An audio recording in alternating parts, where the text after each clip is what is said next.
Jack Roberto nilapitan at kinausap na si Jameson Blake tungkol kay Barbie Fortesa.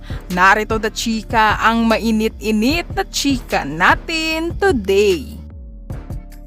Walang bahid na insekuridad, selos o pag-aalinlangan. Ito ang ipinakita ni Jack Roberto pagdating sa lalong tumitibay na ugnayan sa pagitan ng dating long-time girlfriend niyang si Barbie Fortesa at ang aktor na si Jameson Blake. Nakunan ng kamera ang pag-uusap ni na Jack Roberto at Jameson Blake noong GMA Gala 2025. Pag-amin ni Jack, nilapitan niya ang aktor at dito napag-usapan nila ang namamagitan kina Barbie at Jameson na may paalala at abilin at pakiusap si Jack kay Jameson.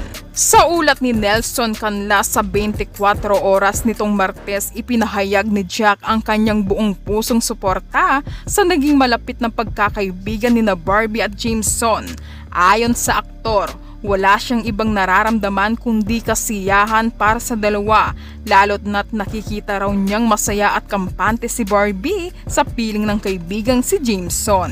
Nang tanungin ukol sa pagiging sweet ng dalawa, ani ni Jack, bagay na bagay, tsaka it's about time. Ayon pa sa ulat, naging malapit din sina Jack at Jameson sa isa't isa matapos silang magkatrabaho sa isang guesting ng It's Showtime. Doon nagsimula ang kanilang pagkakaibigan na nauwi sa ilang personal at deep talks na hindi inaasahan ng marami. Sabi ko kay Jameson, kung ready ka na, kasi may mga deep talks kami ni Jameson. Sabi ko sa kanya, mabait si Barbie, alagaan mo lang. Yan ang pagbabahagi ni Jack Roberto. Isang simpleng pangungusap ngunit puno ng bigat ang mensahe. Para bang inabilin niya si Barbie kay Jameson na parang isang kaibigan nagsasabing ingatan mo siya, huwag mong saktan. Hindi ito basta payo lamang, isa itong pagpapakita ng klase ng lalaking si Jack Roberto.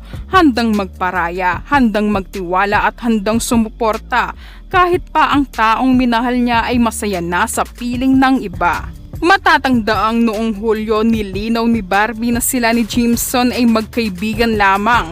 Ngunit hindi na itago sa publiko ang madalas nilang pagsasama at tila natural na chemistry nilang dalawa. At nitong GMA Gala ay lalo pa silang pinag-usapan online sa kanilang sweetness na magka-holding hands at paghawak sa gamit ni Barbie at isa na ang bag nito at ang pagpunta nila ng McDonald's at nakitang nakasuot ang coat ni Jameson kay Barbie.